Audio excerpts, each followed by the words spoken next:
to know why. I would be out of my mind. If the Lord told me go lick the floors, Gosh, I got don't do whatever that, whatever you tell me, I got you. Now him just turning away, like no. I said there has to be a reason. Like there has to be a reason. I don't understand. Yeah. That podcast that I sent, Uh-huh. they talked about how like it would be like if God told you as a black woman during the time of like the Nazis, like go up to Hitler and tell him this. Would you do it?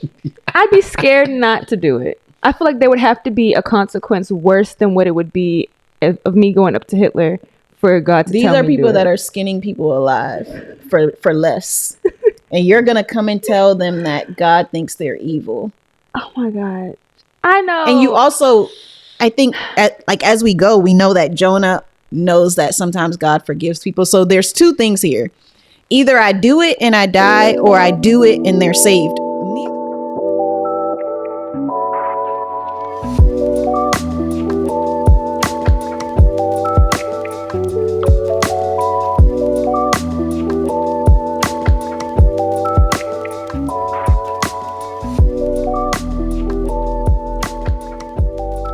What is going on, XYZers, XYZ Nation? What's up? There we go. That's that energy. We here. We're ready to get into Jonah today. Mhm. Yes. Woo, this is going to be an interesting story. If you hadn't checked out our last episode where we did the intro, go back and check that out. Yeah. And then I'll do it at the beginning and try and remember to do it at the end. And if not, I'm sure I'll have some help. But go like, subscribe, do all of those good things. Hit notification bells. Yes. Comments. I guess I should do it myself for others, so I know exactly what they are. Yes. But yeah, we like for y'all to know that you all are tuning in and comment. We like comments. Yes. Yeah. We appreciate comments. Yeah. Look at the run sheet. It's usually in the description, and then that way you can follow along as we're going, because we try to stay We try. close to it. Yeah. At least you'll know what sections we're doing at a time. Right. If anything, if not anything else. Right. And some of the points that we try to hit in those sections. So today we are on Jonah chapter 1. And the title of this episode is Want to Get Away? It's a Southwest thing. I didn't know if that's what you were doing, but I get it. Yeah. I get it. See, I've been trying to be creative with these joints. You're doing well. Trying to be creative. So, and then what else are we supposed to do right now? I know what we're supposed to do. We're supposed to introduce I wasn't ourselves. going to say anything. I am the latchkeyed one himself, the former X-Man, Generation X, Chris in the building, representing. Here we go. And next to me, we have... I am Moya, the resident millennial. Yeah. And I'm Jasmine, the microwaver. Yeah. Together we are Generational Scriptures. All right. We're getting good at that, y'all. Yeah, We're it sounds getting good. We're getting good. Oh, man. So we're just going to dive in. Is that cool? Yep. I ain't got no opening questions. I've just been, let's get it. All So right. we're going to open with Jonah. Chapter 1, verses 1 to 3. Now the word of the Lord came to Jonah, the son of Amittai, saying, Arise, go to Nineveh, that great city, and call out against it, for their evil has come up before me. But Jonah rose to flee to Tarshish from the presence of the Lord. He went down to Joppa and found a ship going to Tarshish. So he paid the fare and went down into it to go with them to Tarshish, away from the presence of the Lord. All right. So we get introduced to Jonah, but before that, we get introduced to the Lord speaking to Jonah. We talked about prophets a little bit on the intro. So again, go check that out. Yeah. But yeah, this is the word of the Lord coming to the prophet. Yep. The prophet Jonah. And what does Jonah do with it, though? The complete opposite. Yeah. Rose to flee.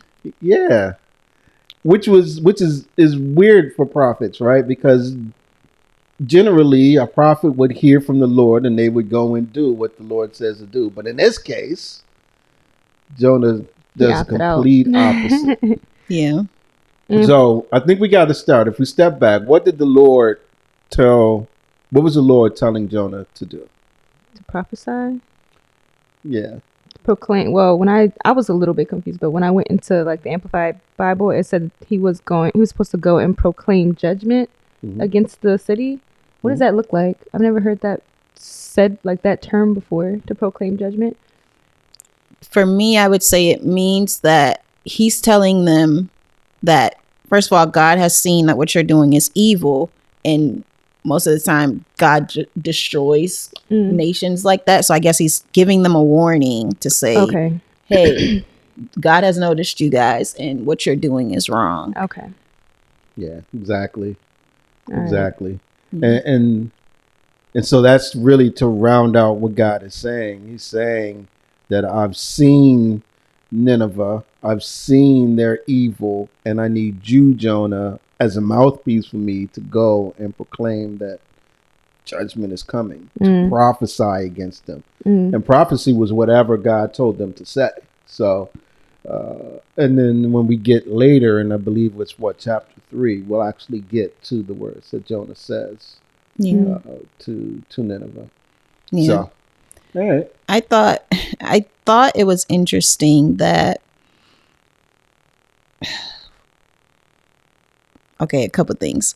One, Jonah's name, right? I kept seeing that it means dove. Yep. And the only other time that we really talk about doves before this that I know of was during the Noah and the ark. Like the dove goes out. Okay. So the dove is kind of like going out to make sure that the land is there, right? And so Jonah, they make it seem like the dove is supposed to be like this, like level-headed, it's calm, it goes out, it searches, it lands. But then Jonah is like, actually, no. Like he's not a dove in any way. Like, why would we call him dove?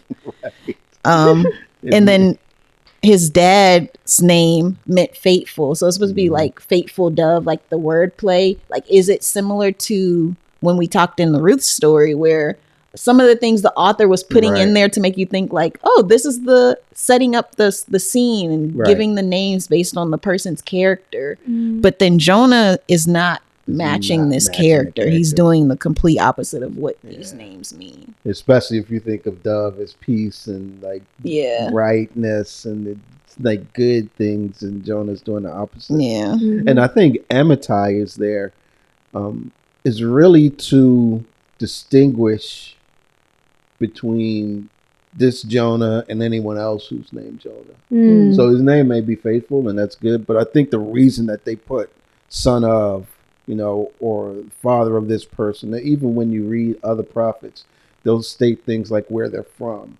right? Or what tribe they're of, or things of that nature. And that's really, I think, to differentiate, make sure that you don't confuse, latchkeyed one himself, Chris, with the other Chris up the street. Yeah. So there's some addressing there that's going on. And then God told him to do a couple of things. One, arise, go to Nineveh, call out to Nineveh. And he described Nineveh as a great city. I thought that was interesting. Because that word great, it can be great as in big. It can be great as in stature. It can mean important, right? When you look at the Hebrew word. So there's a lot of discussion about what that word great means, and then how the word great plays as we go throughout the book. It's so interesting because I definitely just thought it was talking about size because apparently the city had 120,000 residents. Yep. Now, I don't know how like big that is in terms of other places, but apparently it was twice the size of Babylon. So if 120,000 is massive in that time, then I interpret that as this great just meaning like large city, not like Right. great as in good, because if it was good, well, at least when I was reading how it made sense in my mind is like, if it was great, why would he be proclaiming judgment against them? Why would he be so upset with them? If that makes sense? Yeah. Yeah, if they and weren't hopefully we that know way. later. Yeah, right. Yeah, that makes sense. But I mean, it makes sense. But at the same token, even the smallest evil is going to get God's attention, True. right? Okay. So it doesn't. But it's almost like a the impacts that it has. I mean, even when you think of like Sodom and Gomorrah, it's like not just that they impact themselves or it's internal to who that city is, but it's like impacting others around them as well. Yeah. And I think that's when in the Old Testament and where it's written, we really see people say, okay, look, enough is enough. The Lord's like, I'm done. You all are doing too much. We're gonna have to cut you down to size. Yeah.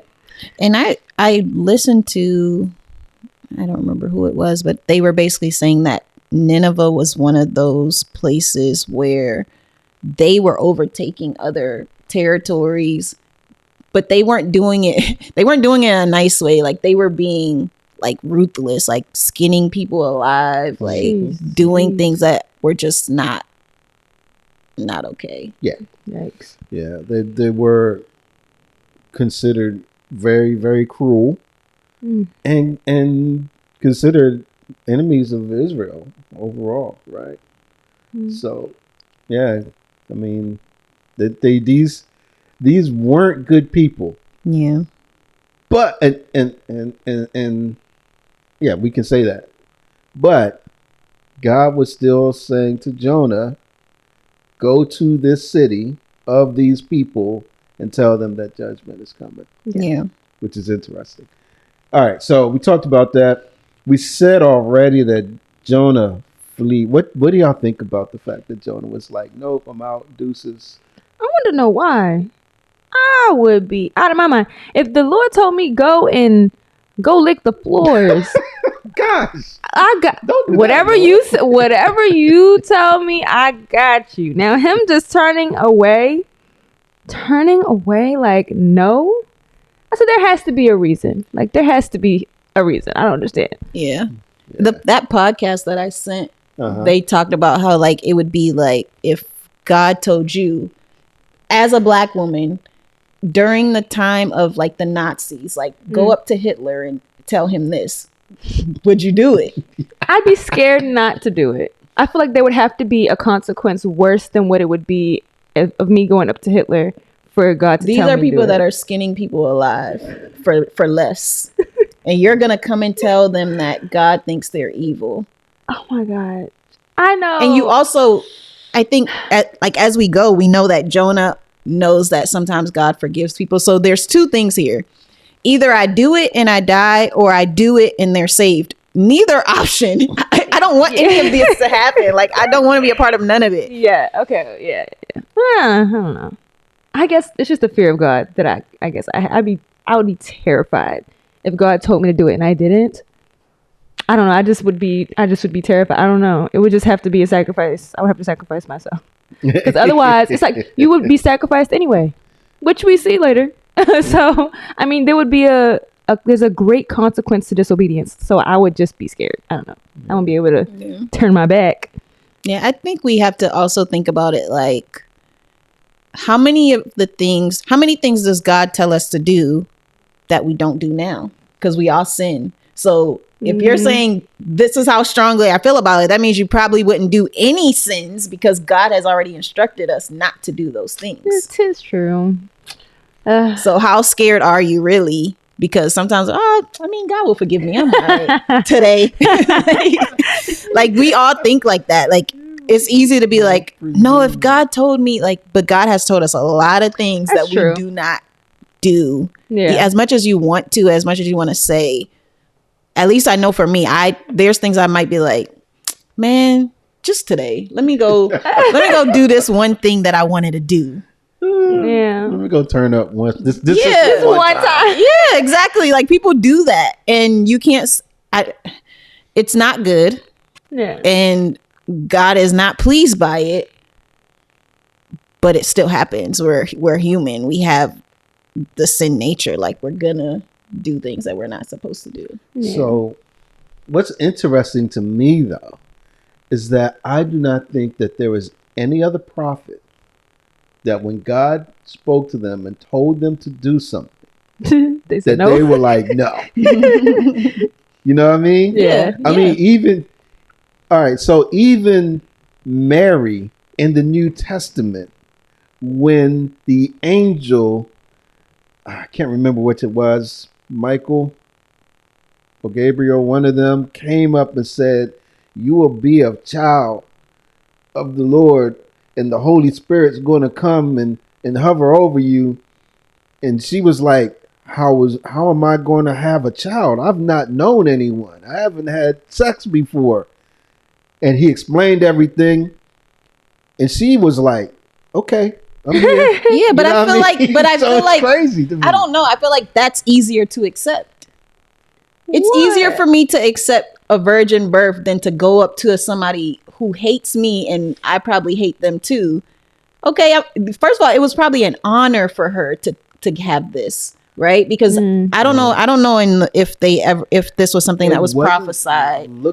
It was prophesied by Isaiah, but it wasn't looked at as an honor. You have to remember what happened after that. What happened after that is her to-be husband, Joseph, was like, I'm going to put her away. I'm going to get a divorce. Because he didn't know the whole story. Until the angel came to him and told him not to do it. And that's why I feel like it was easier for her to say, okay, because it was like, I mean, this is actually God. It's not, there's no, to me, there is no, okay, so in the ancient times, you need a son. Her son is about to be Jesus, God. Like, okay, bet. I don't need a man. I got Jesus. I don't like, to me, I don't see it as that great of a decision. Okay.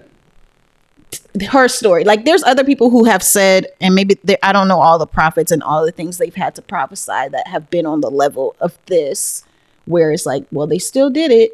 So that's where I would find the comparison. I don't know about Mary. Mary had it good to me. It was crazy. It was crazy. I still think it's like, I don't know. To me, I don't even know if she really had a choice. But to me, it's like, okay, so you're about to do this with me in a way that I have no clue. I'm going to have to deal with the potential shame of my husband putting me away. If the angel didn't step in to talk to Joseph, that's what he had decided to do. I'm going to have to deal with the fact that they will be looking at my son, this son who is God, some weird way, right? As a bastard. Yeah. Because he wasn't born of Joseph.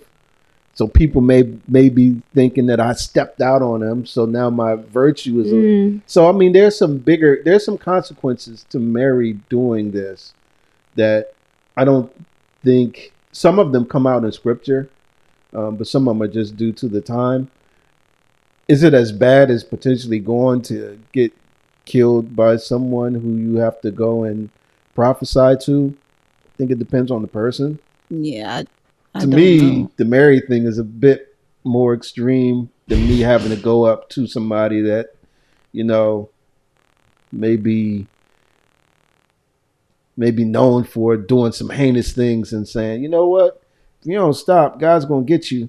And I can run away real quick. You can't run away real quick. You cannot run away real quick. Why do you believe that you could run away real quick? Because I did what I was supposed to do. No. I went up, I spoke judgment, and I was out of there. It didn't say I had to stay. True. He was like, go and tell him. You don't think that the people that he's talking to, they have armies. Yeah. You are not running away. You have nothing. Yeah, I'm out. Deuces. As best I can. And the other thing that I want to mention with prophets is they were persecuted as well. Yeah. So it wasn't always a pretty life to be a prophet. Yeah. Because you weren't bringing the best news to Right. people. You were just as he's doing judgment against Nineveh, or God's telling him to. I mean, you think of Jeremiah, you think of Isaiah. These were hard sayings that they had to give to folks. Yeah. Right? Difficult sayings. And sometimes people would get mad at them and treat them badly. So this wasn't an easy life. And I guess with my whole point with Mary is, even with as crazy as that episode is, she was still like, okay, I'm here. Let's do this. Well, like Moyo said, like Jonah knew to an extent that God forgives. So it's like us now. And to your point, if I decide I'm gonna sin, I'm like, just today, I'll repent later, and I'm like, God's gonna forgive me. The likelihood of me sinning more frequently and willfully and then asking for forgiveness is higher if I'm like, God's gonna forgive me. Whereas if I thought that the likelihood of God forgiving me was slim to none, I might be a little bit more careful about the choices that I make.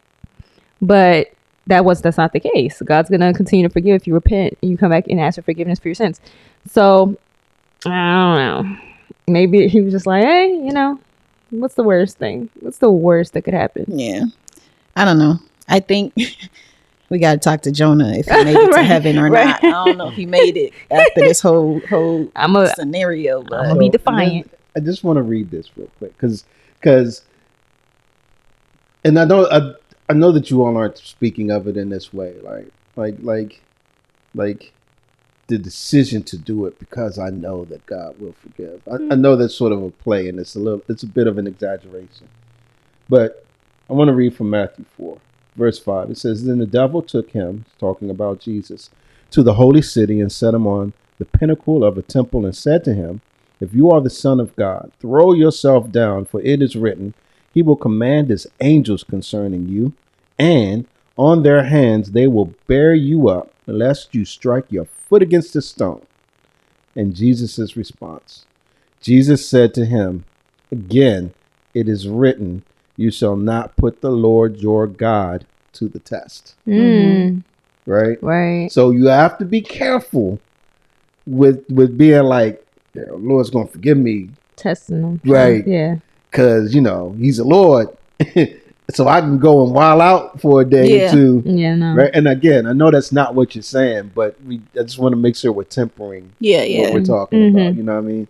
Because what you don't want to do is we're not out here. We're not out here just doing stuff. I was just saying it's not right. Nature in us causes us to fall. Right. So as much as we want to say, yes, I will do everything that God says, it doesn't always happen. And we cannot say that it does. Right. Exactly.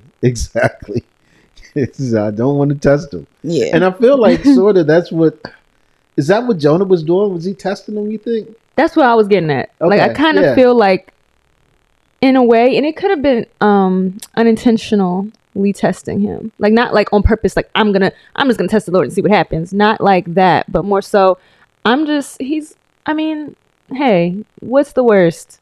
He'll forgive me. I feel like he just didn't want to do it. Like, I don't want to do it. I don't like them. I don't want them to be forgiven. I don't want to be a part of it. Right. So for us today, when we say that we just don't want to do it, then is that testing or no? Is it testing God? Yeah. I don't know. I never really. If you know it's right, you heard him. This isn't an inadvertent thing.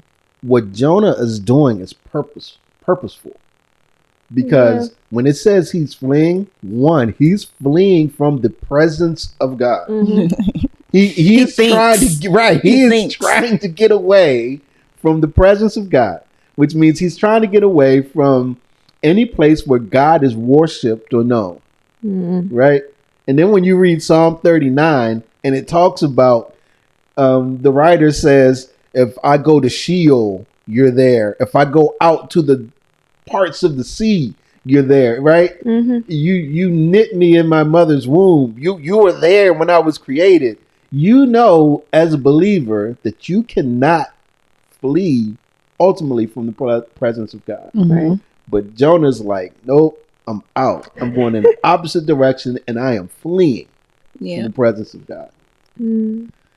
So does that change our view of Jonah and testing, or? I don't know. I don't know what, maybe I don't know what my definition of testing is, because I think there's a difference between disobedience and testing.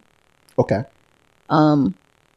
To me, testing, and this is probably going to be a little shaky, but like when the people are saying, give me a sign, that's more so to me, you're trying to see if God is real. You're trying to test him and see if he'll do X, Y, and Z in order to prove that he is who he says he is. That's to me is what testing is. Okay. And even in the passage you read, it's like, well, God said this. Test it out. See if it's real. That's what the devil said. Yeah. Right. And then he's like, nah, we don't do that. It's like, don't do that. And that's kind of how I think about testing. I think this is just straight disobedience. He just not doing it. Okay. And I think that's a very valid point. Yeah. Yeah. And I think I sort of conflate the two, because for me to know and not do is a sense of testing. And I mean purposely not do.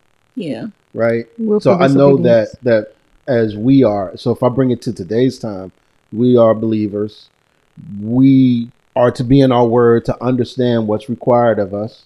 Right. And so we should do our best to live according to those things. And sometimes we're going to slip and fall. Yeah. Sometimes we're going to do something that goes outside with sin. That word is actually missing the mark. It's going to miss the mark that has been laid out before us. To me, that's different than just being like, nah, I'm not going to do it. Yeah. I mean, it could be like semantics. Like, yeah. You tell your kids do something. Is them not doing it testing you, or is it just disobedience? Being disobedient. Yeah, exactly. So, okay, cool. Good discussion. So he's going to Tarshish. He went down to Joppa. He paid a fare. This dude's paying to get away. Yeah. He's like, anything. And he wants to get away from the presence of God. So anything else with 1 through 3 of Jonah? Jonah 1, verses 4 through 6. And they read as follows. But the Lord hurled a great wind upon the sea, and there was a mighty tempest on the sea, so that the ship threatened to break up. Then the mariners were afraid, and each cried out to his God, and they hurled the cargo that was in the ship into the sea to lighten it for them. But Jonah had gone down into the inner part of the ship and had lain down and was fast asleep. So the captain came and said to him, "What do you mean, you sleeper? Arise, call out to your God. Perhaps the God will give a thought to us that we may not perish." All right. So what do y'all think about those couple verses? What do we see the Lord doing? You want to play? We can play. I like that.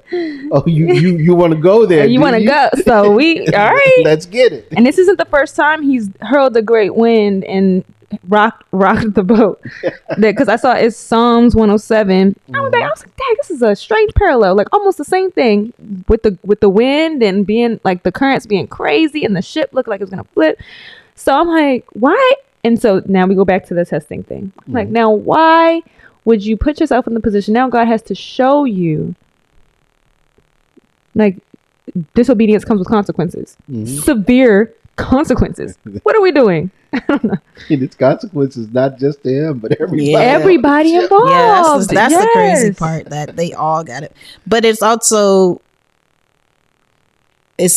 what later on you'll see it's a lesson there, and so it works out for them. But I know in the moment they're like, "What in the world is going on? I've never seen this before."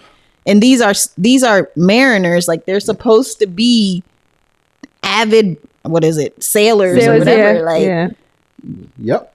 And they're doing everything that they know to do. Like, okay, make the boat lighter. Oh, do this, do that. Like, It ain't working. Nothing is working. I can imagine. It's like I'm getting paid to take stuff somewhere, and the storm is just so bad. It's like, get rid of Throw it I don't over. care what's going to happen. We just throw it overboard because it's either we die or we owe money for this stuff. So Right. we just got to get it out of here. Yeah, I didn't even think about that because this is probably not even their stuff. Right. They're throwing That's what I'm overboard. wondering. Like, is it theirs? And then with such a wild storm, I think it's ironic that he's sleeping. That Jonah's sleeping. Isn't that crazy? I find it very ironic. I'm like, there has to be, like, you don't feel the rocking of the boat, and you're in the under part, so like that's where it's crazy. Like, I don't I'm wondering understand. about that. Is it crazier down there or is it crazier on the top? I thought it was wasn't crazier have the no lower you idea. are. sure. Okay. I don't know. I don't get on no kind of boat. I'm not a boat person either. People keep trying to get me to go on cruises. I'm like, I'm with you on that. Yeah, no. There's too many people and closed space And water. No. I still want to go on one. I haven't gone yet, but we'll see. But I also don't know if it's rougher at the bottom. But Yeah. one thing I was thinking about, there's like this, it's like a reel where they're like, I don't like when people are nonchalant. I need you to chalant.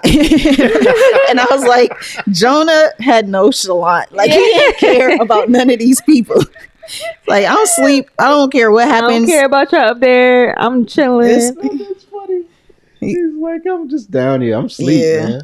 And that word sleep is really talking about like a really deep sleep. Yes.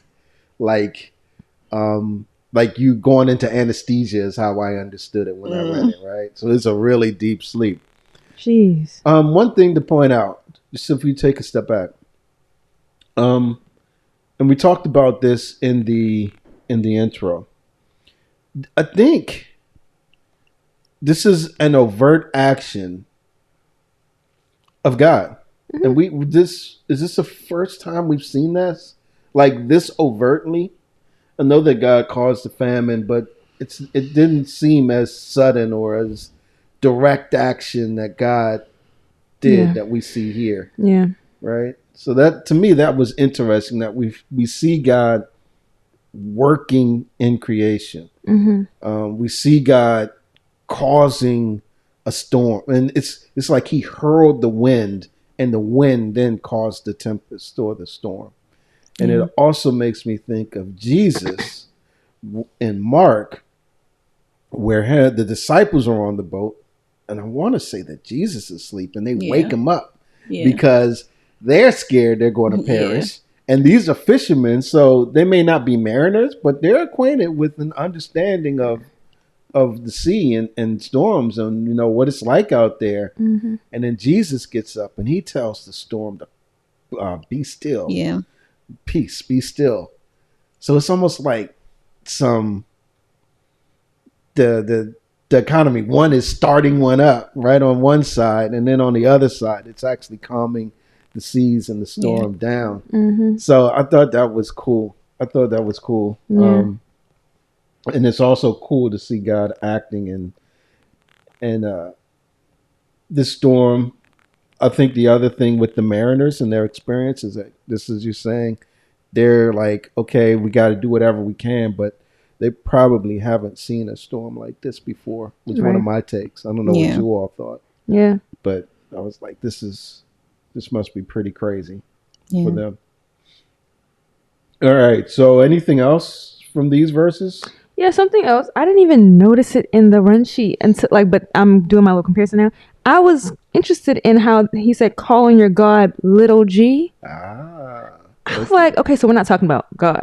Like, what? Okay, so what? This is important. How is that? Why is that important here? Why? So when there's a little g, you're not talking about our like God. So were they under the impression that he served whoever they served, their God, wasn't an idol? So my understanding, so as this says, each cried out to his God. So all of these people probably have different gods, probably have multiple different gods. So everybody's just trying, like, let's try, pray to this person, pray to the sea god, pray to the wind god, pray to the earth god, or like all the different types of gods that were out there. Like one of them will hear us. And so they're telling Jonah, like, bro, we prayed to all the ones we got. Like, pray to yours. Maybe yours will listen. Right. Okay. One thing I read said that usually people that weren't Jewish, weren't Israel, had gods in three different areas. They had personal gods, they had family gods, and then national. So they're probably, just like you said, going down the gamut. Start with the personal. This personal God, I'm praying to you. It still ain't stopped. Go to the family God. Still ain't. Now I'm going to the national. So they are, just like you said, going through their list and reaching out to anybody. Yes. Anybody and everybody. Yeah.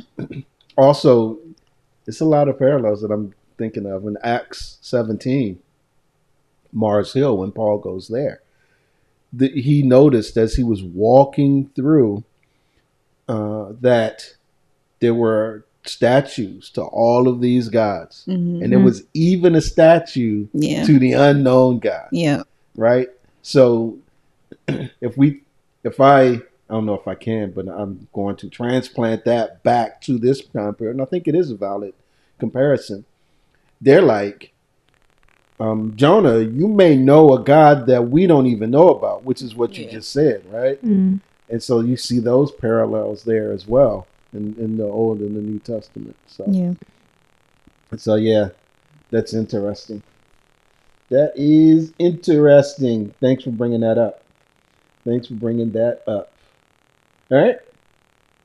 And last thing I'll point out is that that we may not perish. So there was a real possibility they thought that they would die out there. Yeah. Okay. So next up. Yes. Okay. Jonah chapter 1, verses 7 to 10. And they said to one another, "Come, let us cast lots, that we may know on whose account this evil has come upon us." So they cast lots, and lot fell on Jonah. Then they said to him, "Tell us on whose account this evil has come upon us. What is your occupation, and where do you come from? What is your country, and of what people are you?" And he said to them, "I am a Hebrew, and I fear the Lord, the God of heaven, who made the sea and the dry land." Then the men were exceedingly afraid and said to him, "What is this that you have done?" For the men knew that he was fleeing from the presence of the Lord because he had told them. Shaking my head. He's shaking your head. Because you fear God? You sure? Now? Clearly you didn't. I mean, isn't that crazy that you could like flee and then be this bold about your statement of who you are and who you are in the Lord? I mean, I think it's back to the original where I was saying, like, people proclaim God and do things that are contrary. And so, like, some of us are reading it and we're like, Jonah. But then if you really think about your life, you'll be like, oh, maybe I'm Jonah. I might be a little Jonah-ish. Be Jonah-ish. Yeah. I mean, and that's exactly what I was thinking. It should cause us to take stock in what we're doing and who we are, right? Yeah. And what we proclaim and how we behave and act based on that. And I feel like it kind of gives you a high level, like, when you're doing certain things, this is how people see you. The way we're like, Jonah, like, think about that when you're doing something. Think about if somebody were to see you, would it line up with what you're proclaiming? Like, would it line up with what you're telling? Oh, I'm a Hebrew, I fear God. Do you?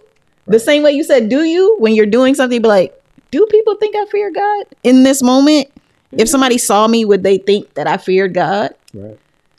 That's exactly what I was going to say. People, they always tell me at church, like, you shouldn't really have to say much. People should know based on how you walk and how you behave. And if you're a practicing Christian and then you're out here doing everything under the sun, how are people going to know you follow Christ if your behavior says otherwise? You can say everything you want. That doesn't mean people will receive it the same way. I could say, I don't ever do anything wrong, and you see me out here. First of all, we know that's not true, but you see me out here doing this, that, and the other. It doesn't make sense. And I mean, we all have a little bit of Jonah in us but I think that overt, like, willful disobedience to God, I mean, it's intentional. Like, sometimes I feel like there's when you sin, but you're not knowing, like, you don't know, like, until you're someone informs you, until you read your Bible, until you know that what you're doing is wrong.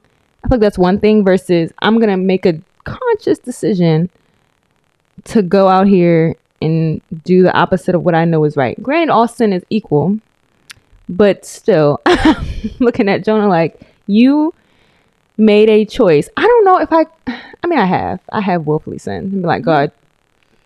It's a tough line. Yeah, it is. It's real as thin. you're talking about it, I'm like, I know it's a thin line. I've probably done it too. I've done that. Where once I've or been twice. like, I know this is right, but I'm gonna. Yeah. I know I shouldn't get this pair of shoes right now, but I'm gonna do it anyway. Yeah. I know I'm not being a good steward, but I'm gonna do it anyway. Yeah. You know, it's hard. We're all works in progress. We're human. Yep. Being sanctified. Being sanctified. So what stands out to me, one other thing, is they must be down to their wits' end. Did anybody look up casting lots? Because they're like, okay, look, we got to figure out what's going on. Yeah. We're going to play the lottery. we going to take a chance and see if that helps us figure out what's happening. Yeah. Like drawing straws. Drawing straws. And I think during this time they had like dice that were each side was light or dark. And then what they would do is for each person throw the dice, and if they came up like too dark or too light or mixed, right, then that gave them some answer, right, as to whether you were eliminated from whatever the question was or whether you were still a part of it. You know, how does that work though? Go ahead. How does that work? What do you mean? Yeah, I don't understand. It's just like a game of chance. Isn't that interesting? Yeah, that's what I'm like. I don't know. What strikes me about this is it can be a game of chance, unless God's using it for something. Right? Because this isn't the only place. And again, going back to the New Testament, and I wasn't making all of these connections when I was reading, but when you think of casting lots, when after Jesus ascended, right? And the apostles, shaking your head like you understand, you know where I'm going. And the apostles, did you want to tell it? No, go ahead. Okay. And I'm trying to give room and breath and space. No, you're good. And the apostles had to pick a new apostle to replace Judas. They cast lots because they had narrowed it down to two people. Matthias ultimately won. I cannot remember the other person's name. I think it is mentioned. But they cast lots to see who it should be. Because they had all this other criteria about what was supposed to happen, right? They needed to be with Jesus from the beginning of his ministry. They needed to be present. They had to be at least disciples and following him and believing. And then they got down to these two and they were like, we don't know, so we're going to leave it to the Lord and we're going to cast lots. Interesting. So it's chance until it's not.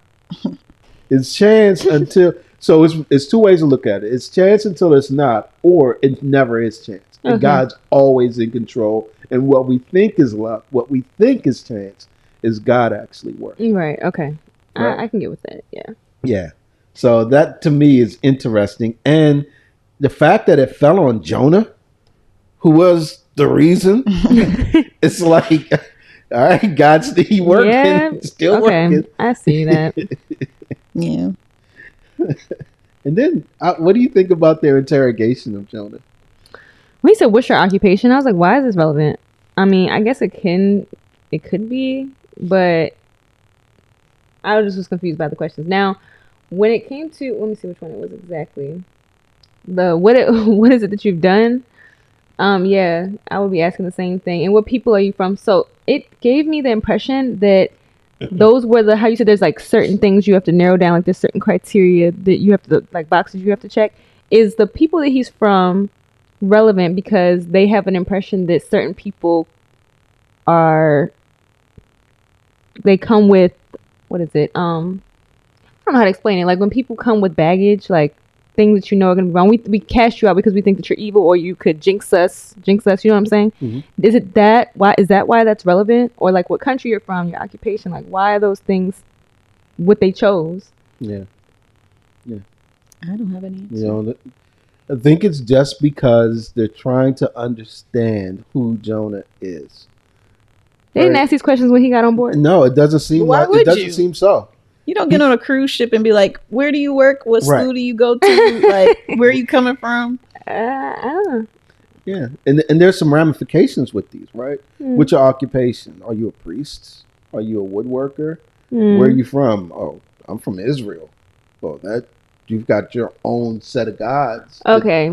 Your own God that you're working with, right? Right. Okay. So all of that is, I think they're trying to figure out who this guy is that the lots found on him, that they are now thinking the storm is just pounding on them, and it's because of you, because the lots fell on you. Who are you? Yeah. Like Why is this Why did happening to she- us because of you? Yeah. Yeah. Yeah. Oh, man. Poor Jonah. Poor Jonah. Poor Jonah, but poor not these poor people Jonah. who are I suffering know. on his behalf. I mean, Yeah. just think about it.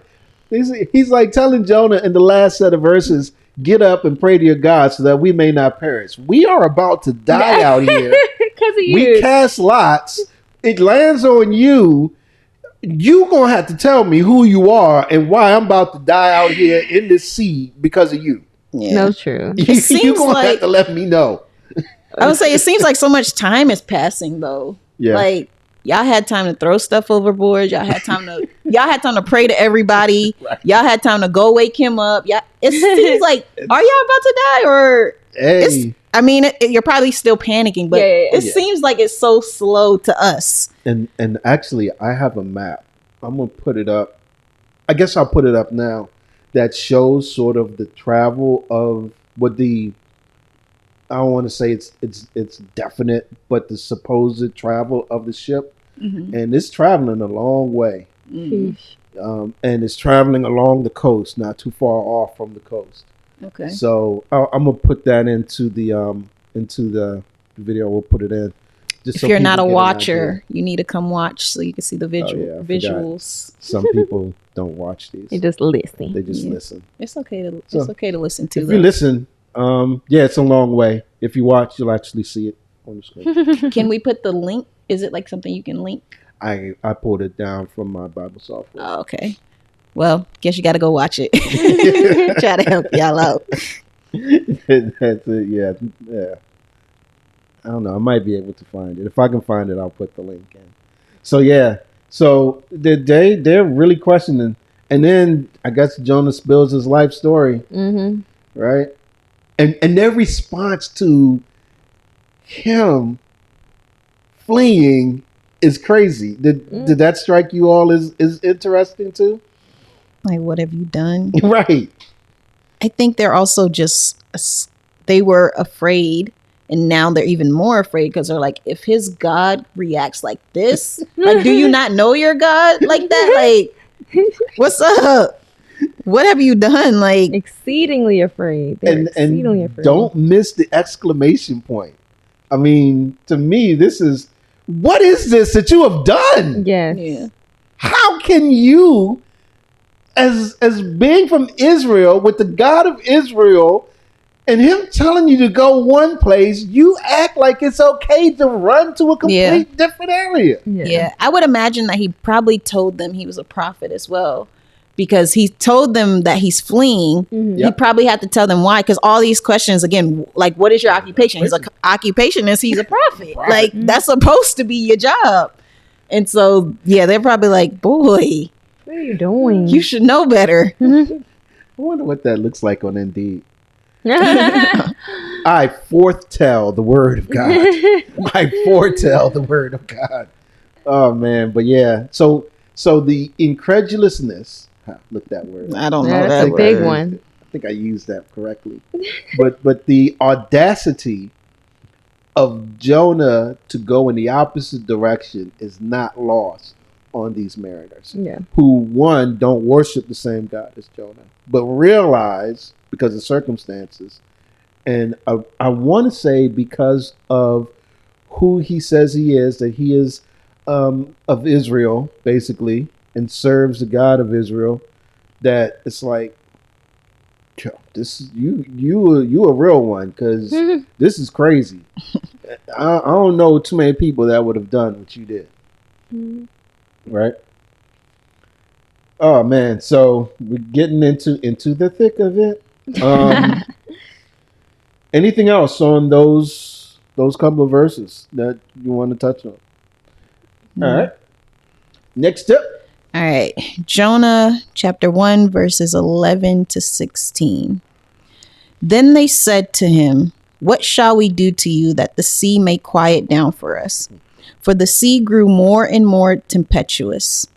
He said to them, "Pick me up and hurl me into the sea. Then the sea will quiet down for you. For I know it is because of me that this great tempest has come upon you." Nevertheless, the men rowed harder to get back to dry land, but they could not, for the sea grew more and more tempestuous against them. Therefore they called out to the Lord, "O Lord, let us not perish for this man's life, and lay not on us innocent blood, for you, O Lord, have done as it pleased you." So they picked up Jonah and hurled him into the sea, and the sea ceased from its raging. Then the men feared the Lord exceedingly, and they offered a sacrifice to the Lord and made vows. Man. Right. So I think we got Jonah falling on a sword. Yeah. We got the reaction of that from the mariners. And then we get the final action that calms things down. And then the reaction of the mariners. So let's start with Jonah falling on his sword. Well, actually, let's start with the sea. Twice in here, it talks about the storm getting more and more tempestuous, right? Mm-hmm. So I don't know about y'all, but when there's a storm, it's usually pretty quick, relatively, right? The strong part of Yeah, it. the strong part. It comes in and then it just goes off and it's gone. Mm-hmm.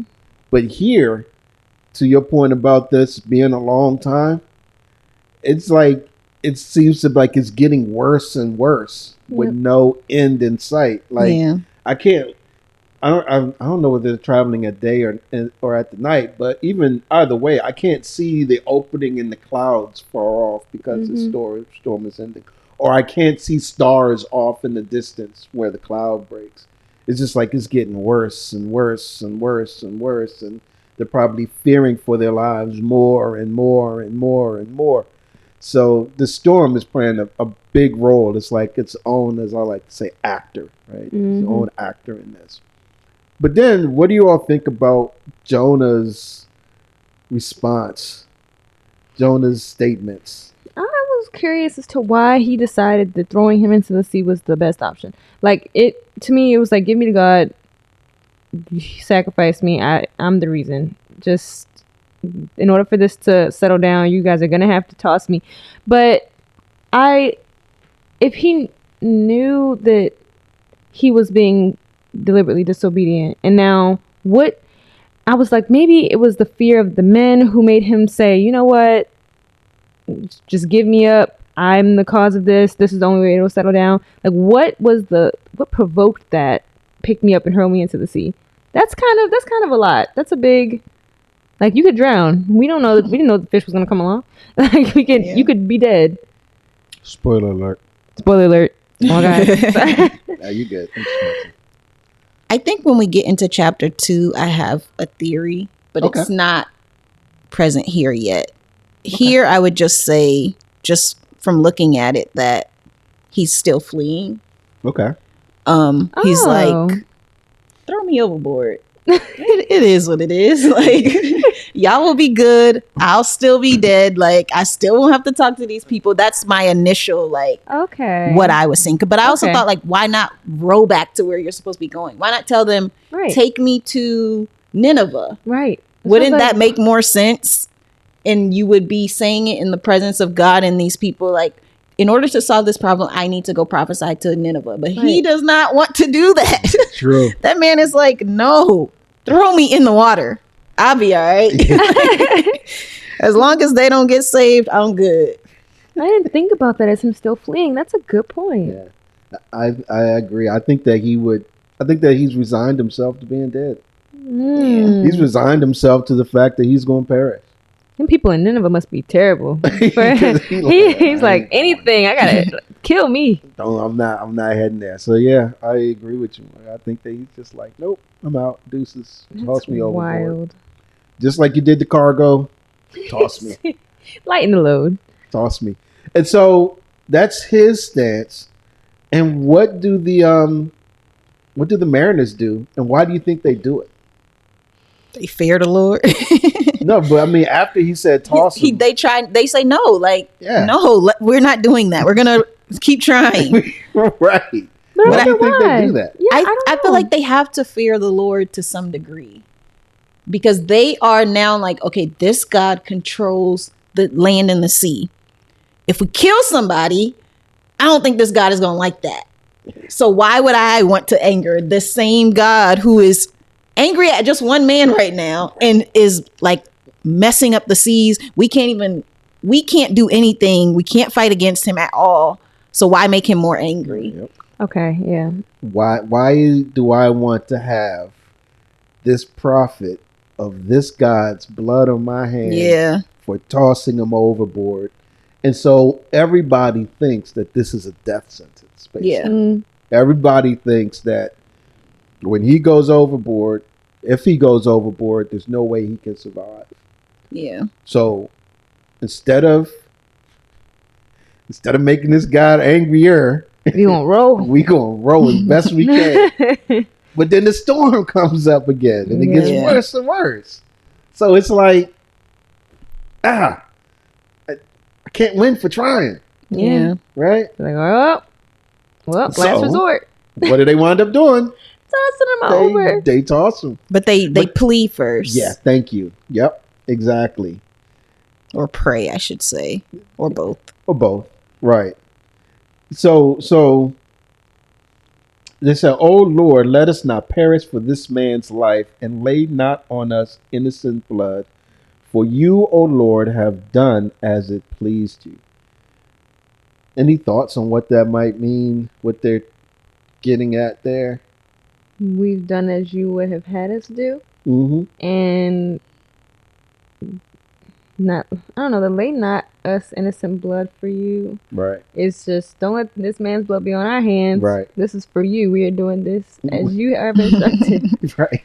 Yeah. It's like, look, you brought the storm. I guess you want this guy to die, right? You're not giving us a way out, so we've done as it pleased you. You've done as it pleased you. You're setting all of this in motion and won't let us get out. So these poor guys. I know. Oh man. And I like that we're talking about the same Lord now. Yeah, it's caps. We're not in lowercase now. Yep. So for some reason they have taken to, and we see that even at the end, right? Yeah. Because what do they do at the end of all of this? Sacrifice and made vows. Right. Yeah.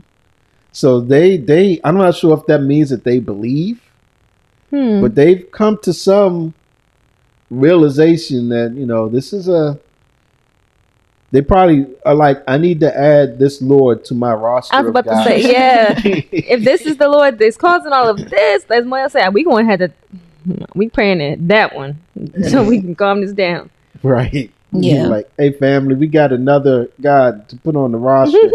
Yeah. I wonder if they simply just added him, or if they were like, actually, I think this is the true God. It could have. And I wonder if, because they don't even tell us in this, because sometimes they'll have like, oh, this person served this God, and now they know that God is the true God. But this is like, they sacrificed, they feared him, but I don't know that they know him enough to know that he's like No, you only get me. It's not me Yeah. and others. Right. Yeah. So that's why I would hope that they did just as you said, where they're like, all right, yeah, you forsake all these other gods, but we don't get any know. information to say for sure what happened Mm-hmm. and how they responded even after the sacrifice and the vow that was made. Mm. All right. So next up, we've got Jonah chapter 1, verse 17. And the Lord appointed a great fish to swallow up Jonah. And Jonah was in the belly of the fish 3 days and 3 nights. Mm-hmm. Man. Yeah. So I went down the fish rabbit hole,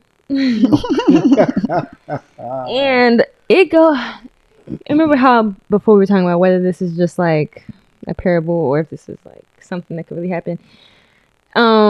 It talks about like there was no fish, there is no marine mammal that could have been capable of swallowing him whole and all that kind of stuff. Like I said before, that does not sound out of the realm of possibility to me. Of just like a whatever fish, because we say whale, and if you watched VeggieTales, you've seen all of the depictions, but like that doesn't seem far fetched to me, and it's odd. It's ironic once again that when we think we've gotten rid of Jonah, he then went overboard. There's a fish that comes and swallows him up. It doesn't say. He says he lived in the stomach of the fish. It ain't kill him. You ain't escaped for real. Nope. You've been saved once, I guess not once again, but when I thought the story was gonna turn, and then I read the last one, I was like, oh my gosh, Jonah, you can't get away. The Lord is gonna continue to have His will done, one way or the other. Yeah. And I think we'll see in chapter 2 the ramifications of this fish Yeah. and the impacts of this fish. And I don't want it to get lost. Go ahead. Were you going to say something? I don't want it to get lost that it says that God appointed a fish. Yep. Mm-hmm. Right? So a great fish. A great fish. Yeah. A great There fish. you go. Not just any fish. A great fish. An important fish or a huge fish. So, again, you think of God hurling the wind that caused this great storm. You think of God controlling the lots. And now you think of God appointing a fish to come up and to get Jonah. Yeah. Another actor. Yeah. Mm-hmm. And I think if people believe in dinosaurs, which I'm not sure yet, but why can't there be a giant fish? I agree. That can swallow people whole. I agree. We haven't discovered all the sea. Yeah.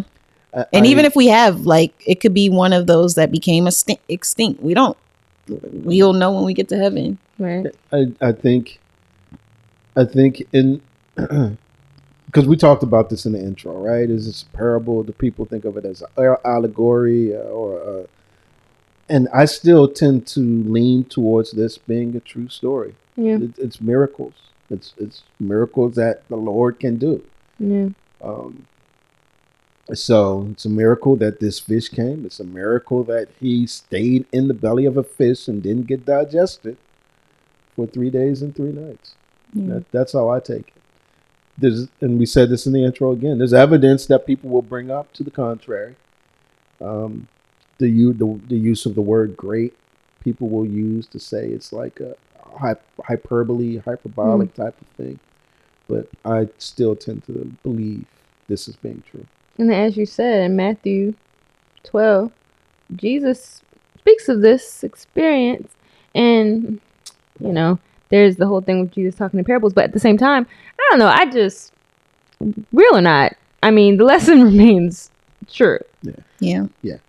And that's also what was said in the intro as well, right? Yeah. I think you said that more. Whichever path you take, the story and what you're intended to get out of the story doesn't change. Right. Yeah. I did read about Jonah because I think Jonah I don't know if there's any really good stories about Jonah. Like anytime he's mentioned, it just seems to either be in this context or when they talked about him in, I think it was Second Kings. Yep, Second Kings. The prophecy he was giving wasn't good either. Like it was giving something good to someone who was bad. It was right.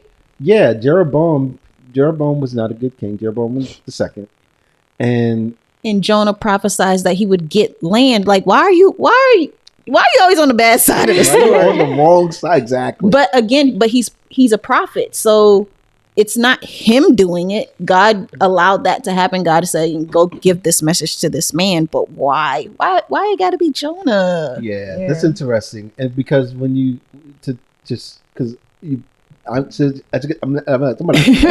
because you bring up a good point. Because now when I think of Jonah, if I'm Israel, I'm thinking of Jonah in light of his reference and relationship to this king that was outside.